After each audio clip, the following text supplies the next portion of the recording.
வணக்கம்.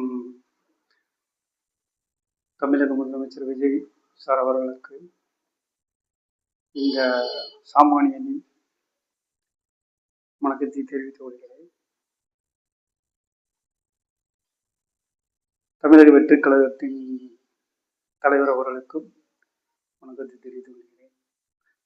நான் இப்ப சொல்ல வந்த விஷயம் என்ன அப்படின்னு கேட்டா, கரூர்ல கூட்ட நெரிசல்ல உயிர் 41 குடும்பங்களுக்கு அரசு வேலைன்ற ஒன்றை நீங்க 31 குடும்பத்துக்கு அறிவிச்சீங்க. நல்ல விஷயம், நல்ல ஒரு முன்னேற்பாடு, அதுல எந்த முறையும் இல்லை. ஆனா என்னோட வேண்டுகோள் என்ன அப்படின்னு கேட்டீங்கன்னா, நீங்க தாவேகா கட்சி தலைவரா இருந்து உங்க சார்பா நீங்க அவங்களுக்கு ஏதாவது ஒரு வேலை வாய்ப்புகளோ இல்லை ஒரு தொழில் தொடங்க ஏதோ பண்ணியிருந்தீங்கன்னா நான் ரொம்ப சந்தோஷப்பட்டிருக்கேன். ஆனா இப்ப நீங்க எடுத்த இந்த முடிவு தமிழக முதலமைச்சரா நீங்க எடுத்திருக்கீங்க. அப்படின்னும் போது இப்ப நீங்க தமிழக முதலமைச்சரா நீங்க பொறுப்பேற்றினா எல்லா மக்களுக்கும் நீங்க சமமானவரா நீங்க இருக்கணும். அப்ப எல்லா மக்களுக்கும் நீங்க சமமானவரா நீங்க இருக்கணும் அப்படின்னா பொது சொத்தை யாருக்கும் நம்மளோட சுய விருப்பத்துக்காக கொடுக்க கூடாது. பொது சொத்துல நான் என்ன சொல்றேன் அப்படின்னா, அரசாங்க உத்தியோகம், அரசாங்க வேலை, அரசாங்க வேலைன்றது மக்கள்கிட்ட இருந்து வரி பணமா வர்ற அரசுக்கு வர்ற பணத்துல இருந்துதான் அவங்களுக்கு நீங்க சம்பளம்னு ஒண்ணு கொடுக்குறீங்க. அப்ப அது ஒரு பொது சொத்தாகுது. அப்ப அந்த பொது சொத்தை நம்மளோட கூட்டத்துக்கு வந்தவங்களுக்கு இறந்துட்டாங்க அப்படின்றதுக்காக அவங்க குடும்பத்துக்கு ஆறுதலுக்காக நீங்க வேலையை கொடுக்கறது அதுல ஒரு சுயநலம் இருக்கு அப்படின்றது தெரியுது. இது ஹைகோர்ட்டும் தடை பண்ணிட்டாங்க. நான் என்ன சொல்றேன் அப்படின்னா, நீங்க தூய்மையான அரசியல் பண்ண வந்திருக்கீங்க. நீங்க மக்களுக்கு ஒரு முன் உதாரணமாக இருக்கணும். அப்ப நீங்க என்ன பண்ணணும் அப்படின்னா, எல்லாத்துக்கும் சமமான ஒரு இதை கொடுக்கணும்.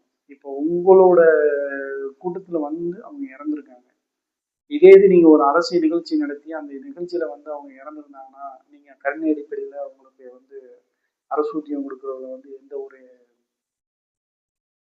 கிடையாது. அரசு சம்பந்தப்பட்ட வந்தாங்க, கூட்ட நெரிசல இறந்தாங்க, அவங்களுக்கு கருணை அடிப்படையில் நம்ம வேலை கொடுக்குறோம் அப்படின்றது எந்த ஒரு கேள்விக்குறியும் வராது.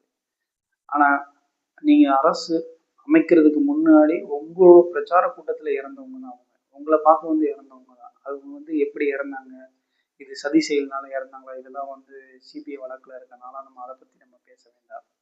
இருந்தாலும் நியாயமா சமமா மக்கள் அனைவருக்கும் சமமா பார்க்கணும் அப்படின்னம்னா நீங்க அவங்களுக்கு வேலை வழங்கினது ஒரு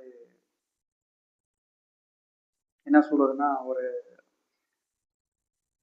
தவறுதலான முடிவு அப்படின்னு நினைப்பேன். ஏன் அப்படின்னு கேட்டீங்கன்னா, நாளைக்கு என்ன ஆகும் அப்படின்னா, எல்லா பேருமே கூட்டத்துக்கு போகும். கூட்டத்துக்கு வந்தோம்னா கூட்டத்துல இருக்க குடும்பத்துல யாருக்காச்சும் ஒரு ஆளுக்கு வேலை கிடைக்கும், நமக்கு எதானா என்ன அப்படின்ற ஒரு முன்னுதாரணம் வந்துடும். இன்னொன்னு என்னன்னு கேட்டீங்கன்னா, எவ்வளவோ இளைஞர்கள் இன்னைக்கு வரைக்கும் பாருங்களேன், ஒவ்வொரு கார்பரேஷன், ஒவ்வொரு மாவட்டத்திலும் உள்ள கார்பரேஷன் ஆஃபீஸு, இன்னும் நிறைய இடங்கள்ல பாருங்களேன், இளைஞர்கள் எல்லாம் அரசு வேலை கிடைக்கும்னு சொல்லி தன்னுடைய எதிர்கால கனவே அரசு வேலை அப்படின்னு எவ்வளவோ பேர் காலையில சாப்பாடை கட்டிட்டு போய் சாயங்காலம் வரைய உட்காந்து படிச்சு பரீட்சைக்காக படிச்சு எத்தனையோ பரீட்சைகளை எழுதி எழுதி எழுதி எழுதி எழுதி ஒரு காலகட்டத்தில் அவங்களோட குறிக்கோளை அரசாங்கன்ற நிலைய குறிக்கோளை அடைகிறாங்க.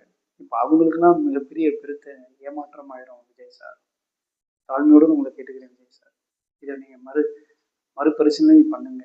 கோர்ட்டு இதை தடை பண்ணிருச்சு. இதை நீங்க மறுபரிசீலனை பண்ணுங்க. நீங்க உங்களை சார்ந்தவங்களுக்கு அறிவுரை சொல்றவங்க எல்லாருமே உச்சநீதிமன்றம் போய் இது பண்ணுவோம்னு நினைக்கிறாங்க. வேணாம் சார், நீங்க பொதுவான ஆளு, முதலமைச்சர்கள் தமிழ்நாட்டில் இருக்க எல்லா மக்களுக்கும் சமமா செயல்படுறவங்க தான். அவங்களுக்கு நீங்க உதவி பண்ணுங்க, வேணாம்னு நான் சொல்ல. அதை நிறைய திட்டங்கள் இருக்கு. அவங்க தொழில் தொடங்குறதுக்கு பிணையம் இல்லாம 10 கோடி ரூபாய் வரைய மத்திய அரசு மூலியமா கடன் கொடுக்குற எவ்வளவோ இருக்கு. அந்த தொழில் தொடங்குறதுக்கு அவங்களுக்கு அவங்களுக்கு வந்து அந்த கடன் வாங்குறது, அந்த தொழில் தொடங்குறதுக்குரிய மானியங்களாக கடன், இந்த மானிய கடன் இருக்கு பார்த்தீங்களா? அந்த கடன் வாங்குறதுக்கு அவங்களுக்கு முன்னுரிமை கொடுக்கறதுக்கு நீங்க ஏதாவது ஏற்பாடு பண்ணுங்க. இல்ல அவங்கள ஏதாவது ஒரு இதுல நீங்க நம்ம தமிழ்நாட்டுல ஏதாவது ஒரு சுயதொழில் பண்றதுக்கு அவங்கள ஒரு இது பண்ணி விடுங்க. அவங்களோட வாழ்க்கை வந்து இப்போதைக்கு வந்து டிராபேக் தான். கொஞ்சம் தடைபட்டு தான் இருக்கு. ஏன்னா மிகப்பெரிய ஒரு இழப்பை சந்திச்சிருக்காங்க. அதெல்லாம் நான் குறை சொல்லல. அதுக்காக வந்து எத்தனையோ பேர்கள் வந்து கனவை வந்து நம்ம தகர்த்துட்டு கருணை அடிப்படையில் இவங்களுக்கு கொடுக்கறது வந்து அவ்வளோ சாத்தியமாகாத தேசம். 31 பேர் உங்களுக்கு வந்து ஆதரவு தெரிவிக்கிறாங்கன்னா கிட்டத்தட்ட 3500 பேர் இல்லை 3,10,000 பேர் உங்களுக்கு எதிரான மனநிலை தான் மாறுவாங்க விஜய் சார். நீங்கள் தூய்மையான அரசியல் கொடுக்க வந்திருக்கீங்க. நான் இன்னமும் உங்களை நம்புகிறேன். அதனால் இதை மறுபரிசீலனை பண்ணுங்கள். தமிழ்நாடு